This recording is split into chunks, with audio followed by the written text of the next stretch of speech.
La paix soit avec vous. Je vous salue, chers frères et sœurs en Christ. J'espère que vous allez bien aujourd'hui par la grâce de Dieu. J'aimerais partager un autre message prophétique avec vous. Et s'il vous plaît, écoutez-moi jusqu'à la fin, je vous en prie. Mais avant, nous allons d'abord prier. Mettons-nous en présence du Seigneur et adorons-le au nom puissant de Jésus-Christ. Seigneur, je te dis merci pour la grâce que tu ne cesses de nous donner. Je te dis merci parce que toi-même tu rassembles tes enfants pour te louer. Bénis donc ce partage et instruis toi-même par ton Esprit Saint qui impose silence à notre communion fraternelle et qui fait taire toutes les voix qui ne t'honorent pas à jamais. Instruis-nous, Seigneur, toi-même par cet Esprit Saint. Et inspire-moi également, mon Dieu, des bonnes paroles qui viennent de ta bouche, Seigneur, de la puissance de ton Esprit Saint, pour toucher les cœurs de tes enfants. Au nom puissant de Jésus-Christ de Nazareth. Amen. Alors, mes frères, je vais vous partager le message que j'ai reçu de la part du Seigneur notre Dieu sur la guerre et la faim. Mais avant ça, je dois vous dire que j'avais écouté une sœur sur les réseaux sociaux qui parlait de la guerre dans son témoignage. Donc après avoir écouté son message, je me posais beaucoup de questions. Et après ça encore, il y a eu un problème, le problème actuel entre la Russie et l'Ukraine. Ça m'avait encore inquiété, mais sérieusement, mes frères. Donc, un jour après, j'ai eu une vision. Non, à la première révélation d'abord que j'avais eue par rapport à ça, c'est la voix du Seigneur qui résonnait partout. Je vous dis partout. Il n'y a rien qui effraie comme la voix du Seigneur, mes frères. C'était grosse. C'était énorme. Et sa voix, ça allait dans tous les sens, dans tous les coins. Le Seigneur criait fort en disant: les accords, les accords, les accords. Ils n'ont pas respecté les accords. Les accords, les accords, les accords. Mes frères, c'était grave. Il ne faisait que répéter ça fort. Et après ça, il disait encore: l'Europe fait partie de ceux qui ont refusé Jésus-Christ Sauveur. L'Europe a refusé Jésus-Christ Sauveur. L'Europe fait partie de ceux qui ont refusé Jésus-Christ Sauveur. L'Europe a refusé Jésus-Christ Sauveur. Mes frères, c'était très terrible. C'était terrible, mes frères. Quand il disait ça, c'était très inquiétant. Parce que c'était une déclaration de guerre que le Seigneur disait. Ce n'était pas un avertissement, mes frères.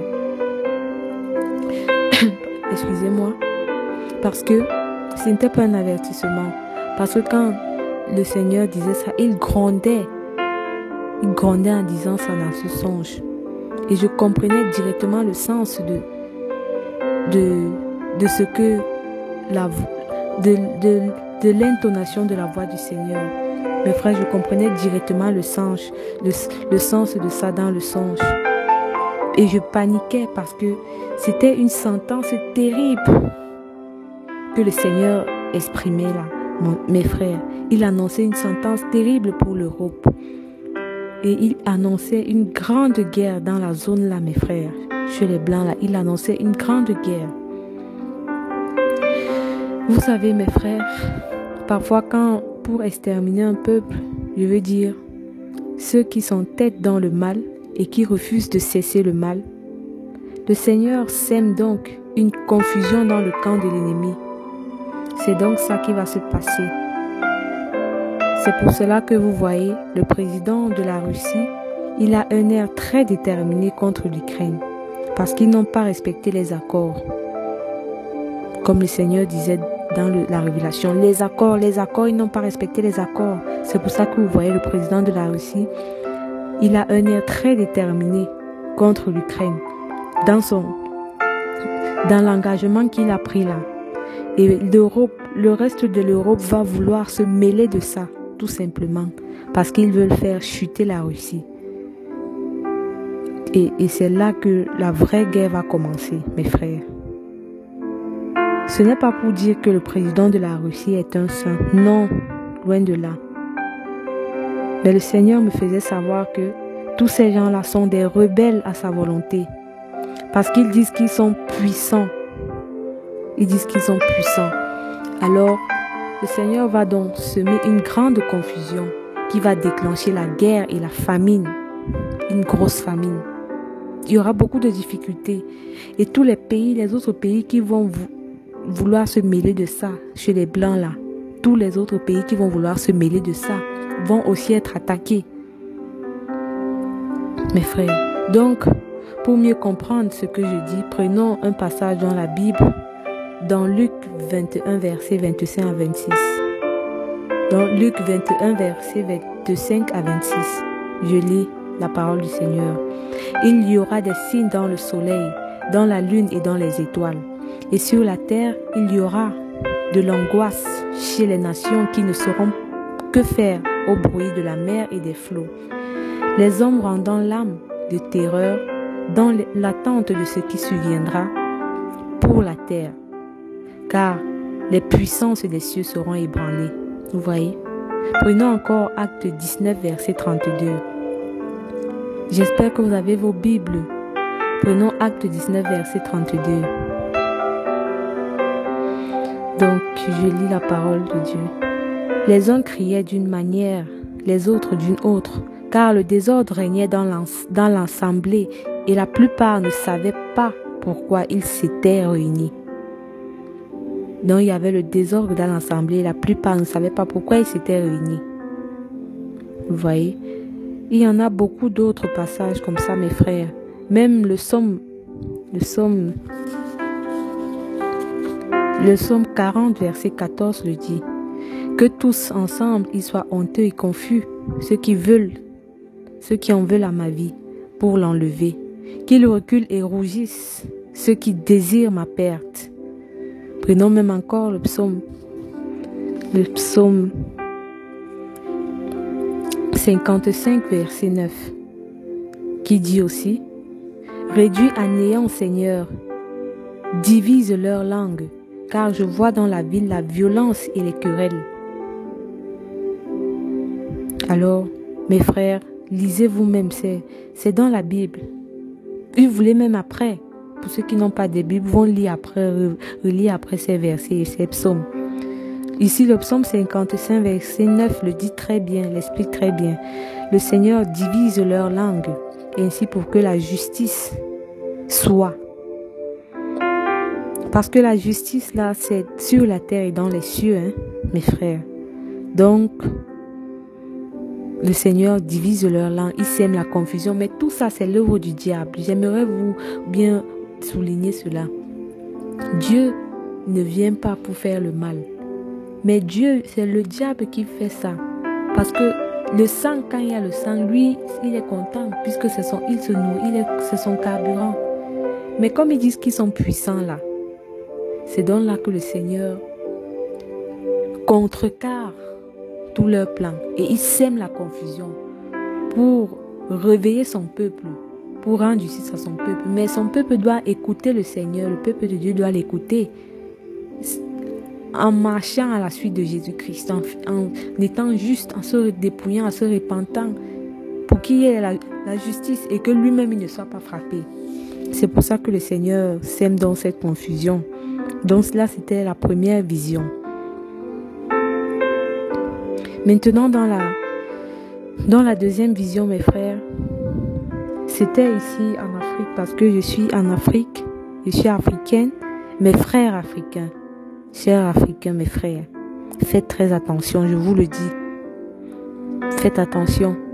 Alors dans le deuxième songe, partout en Afrique, c'était comme un camp de réfugiés. Donc j'étais dans mon pays Mais je voyais aussi tous les autres pays de l'Afrique dans mon songe. J'avais la capacité de voir tout ce qui se passait dans les autres pays africains. C'était comme si c'était même réuni. Oui, mes frères, c'était comme un camp de réfugiés. Il n'y avait même plus de belles maisons. Les maisons, c'était les cages, comme les cages de chiens que les gens avaient bricolées, que certaines personnes avaient bricolées pour s'abriter, parce que tout était cassé à cause de la guerre, à cause du désordre. Aussi, à cause du désordre et de la guerre qui avait aussi touché l'Afrique. Certaines personnes, à certaines familles, il leur manquait seulement leur voiture, une voiture. D'autres, c'était seulement la boutique qui leur manquait. D'autres n'avaient même rien. Ils avaient tout perdu. Il n'y avait plus à manger. Même de l'eau, mes frères, c'était grave. Oh, mes frères, je vous dis que c'était terrible. Alors, j'avais ma maison encore dans ce songe-là. Je ne sais même pas comment vous expliquer ça, mais c'était ma maison dans le songe. Et j'avais certaines réserves dans la maison parce que dans mon songe, je me suis souvenu que le Seigneur m'avait révélé dans un songe, dans ce même songe, qu'il y allait avoir de la famine et de la guerre qui allait toucher l'Afrique. Donc j'avais fait certaines réserves, je m'étais préparée quand même. Mais ce n'était pas la bonne nourriture, la nourriture qui flatte mes frères. Mais c'était les tubercules, le manioc, les ignames, le tapioca, les avocats, c'était les arachides, les allumettes, l'huile, des choses comme ça, mes frères. Et certaines personnes que je connaissais et d'autres que je ne connaissais pas venaient me demander à manger. Et j'abritais même certaines personnes. Parce que dehors, c'était grave. Tu ne pouvais même pas sortir n'importe comment. Parce que si on te voyait dehors, te balader pour aller dans le marché, pour aller en route, je ne sais même plus s'il y avait les routes, mais si on te voyait que tu sortais pour aller loin là, on allait t'arrêter. Et c'est comme ça, mes frères. Donc, il n'y avait plus... Donc, il fallait rester à un endroit regroupé. C'est pour ça que les gens mouraient de faim, de soif. Et ceux qui n'avaient plus de maison restaient comme ça. Ceux qui n'avaient plus rien restaient comme ça. Il pleuvait même sur eux. Sur les enfants, les vieux, les jeunes. Et ceux qui avaient encore leur voiture ne suffisaient même pas dedans. D'autres entraient même à la malle arrière, mes frères. C'était terrible. C'était grave, mes frères. C'était terrible. C'était traumatisant. Oh là là, mes frères. Que Dieu nous aide. Je ne peux même pas tout vous raconter parce que je ne veux pas vous effrayer. C'était grave. Je ne veux pas vous faire peur. Ce sont les signes de la fin des temps, mes frères. Vous voyez, dans les songes, je vous ai dit, j'avais fait des réserves comme le Seigneur me l'avait révélé en songe, dans le même songe. Et j'avais à manger. Certaines personnes avaient leur voiture. À certaines personnes, il manquait encore une voiture. À d'autres, ils avaient vite bricolé les cages, comme les cages de chiens, pour rester dedans avec leur famille. Et d'autres n'avaient rien. Soyez très attentifs, mes frères. Seuls ceux qui marcheront comme le Seigneur seront épargnés. Changez et repentez-vous, mes frères. Repentons-nous. Repentons-nous. Changeons et appliquons la façon de marcher du Seigneur. Donc, là, c'était la deuxième vision. Dans la troisième révélation, c'était les criquets qui envahissaient les rues. Ça mangeait même les gens. Ça se posait sur les gens, ça suçait. Et dans le songe-ci, certaines personnes venaient de chez les Blancs pour se réfugier ici en Afrique. C'était certains de nos frères. Mais c'était trop tard pour eux parce qu'ils ont résisté là-bas chez les Blancs au lieu de fuir pour venir vite se préparer ici en Afrique. Ils ont hésité à cause de ce que, comment on allait les regarder. Ils ont été flattés par la beauté de l'Europe, avec tout ce qu'ils avaient là-bas. Ça les a fait perdre du temps. Alors, ils n'ont pas eu le temps de venir se préparer ici en Afrique. Alors, on les a, quand la guerre, à cause de la guerre et de la faim, on les rejetait. Parce que on privilégiait, les Blancs étaient chez eux. Même comme il y avait la guerre, ça tuait les Blancs. Mais eux, les Noirs, nos frères, ils ont perdu le temps. Donc, quand la guerre et la faim les rejetaient, ils ont donc d'autres dont fuyaient aussi pour venir en Afrique, mais c'était trop tard. Ce n'était plus évident, mes frères. Ce n'était plus évident de s'insérer. Le Seigneur nous invite donc à nous repentir en ces temps de la fin. Vous savez, on dit souvent la fin des temps est personnelle, mais pour ce qui arrive là, mes frères, faisons attention. Repentons-nous. Ne soyons pas rebelles. Ne soyons pas rebelles parce qu'il m'a dit, le Seigneur m'a dit que la guerre et la famine, là, que ça va s'étendre dans les 4 coins du monde. Avec le temps, ça va prendre de l'ampleur. Ça sera grave, mes frères. Les choses vont devenir très chères. Ça va s'aggraver. Tout sera très cher. Faites des réserves petit à petit et changez de cœur. Changez vos cœurs, changez de vie. Laissez tout ce qui est mauvais. Repentons-nous, mes frères. Préparons-nous petit à petit. Laissons tout ce qui est mauvais. La vie de dehors, la boisson, le vol, l'adultère, la jalousie, les marabouts, je ne sais pas, tout ce qui est mauvais, le manque d'attention, la méchanceté, tout ce que Dieu n'aime pas. Chacun de nous, on sait ce que Dieu n'aime pas. Écoutons la voix du Seigneur. Mes frères, la vérité c'est que Dieu révèle ces choses depuis à ses serviteurs. C'est sérieux. Allez vous-même dans l'Apocalypse, vous allez voir ça. C'est là-bas. Et regardez ce qui se passe même de nos jours dans le monde. Faisons attention et repentons-nous, mes frères.